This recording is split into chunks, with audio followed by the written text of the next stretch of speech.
Hey Cougars, so for Wednesday's workout, Palace, we're doing this one without equipment. It's actually the same workout, it's just that we're gonna utilize that backpack full of books. So I took my backpack here, I've got Harry Potter, in fact I've got the Carol Dweck book we've been talking about, Mindset.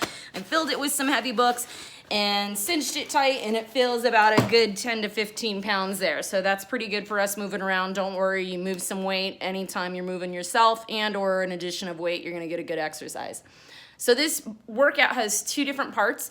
It's a 6-minute Amrap for the first part. An Amrap means as many rounds and reps as possible in the allotted time.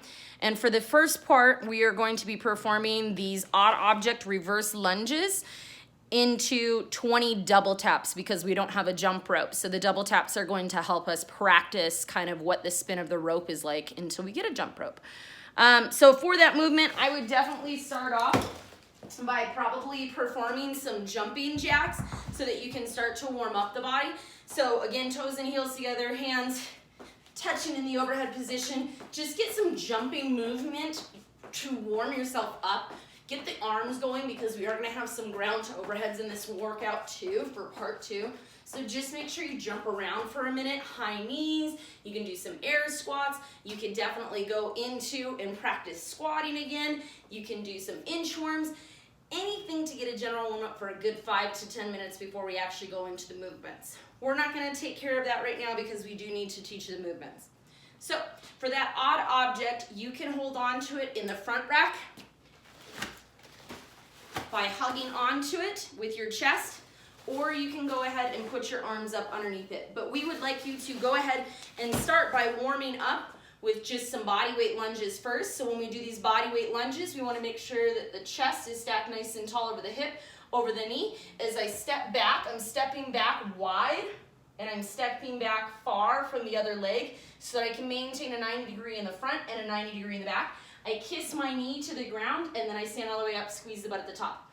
So stepping wide, back up, wide, back up. And you can see that when I'm stepping wide, as I'm facing forward, I'm saying step out wide like this. So when I'm lunging, notice that I have a wide gap between my legs as opposed to stepping straight back and then I'm on this tightrope walk. As soon as you feel like you've warmed up on a couple lunges and it feels good, go ahead and pick up that odd object, hold on to it, and go ahead and perform some of those body weight lunges. Big thing is we don't want to drop the chest, so keep that chest up nice and tall. Stack nice and high. Knee kisses the ground gently. Don't smack and slam that knee into the ground, but get that full range of motion. As soon as you've done those lunges, drop your odd object. Go ahead, both hands at either side. I'm going to be jumping now up, tapping my thighs twice, and then landing on the ground for my double taps. When doing these, we're trying to mimic the taps, to mimic the revolutions of the rope that would go around our body if we did have a rope to practice double unders. So see if you can hear the noise cadence that comes from doing these.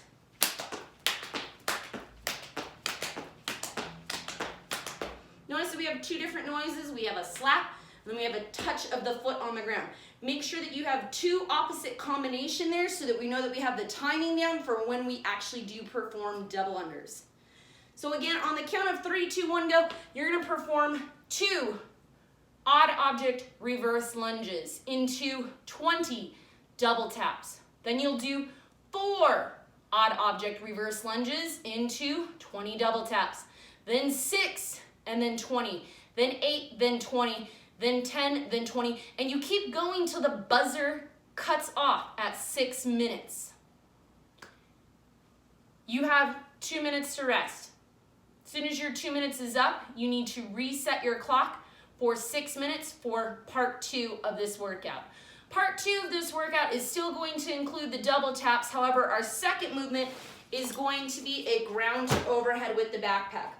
So make sure that your backpack is cinched tight so that we don't have tons of cords hanging out everywhere. You might tie it up or you might twist it up, but grabbing the backpack on either side so it's nice and safe and you have a good foundation of it so that you're not dropping it when you go overhead. We talked about hinging the other day. Again, when we go to hinge, we really want to make sure that you know when you bend down to get a heavy object that we send our hips back, soften the knees, but that we maintain that flat or neutral spine. What we don't want to see is this big exaggerated dip in your lower back, or we don't want to see this big curve in your lower or upper back. So with a neutral, flat spine, we're going to send hips back, keeping the bag close to the body. I'm going to grab onto it, and I'm going to pull and punch it in the overhead position and right back down to the ground. 1, 2, 3, 4, and 5.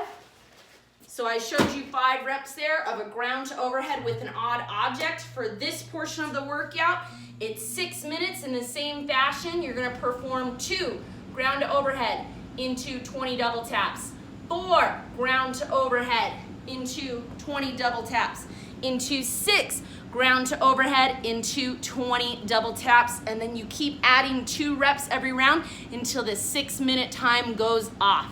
Your score is the amount of rounds and reps you complete for each portion of the workout. Awesome, good luck.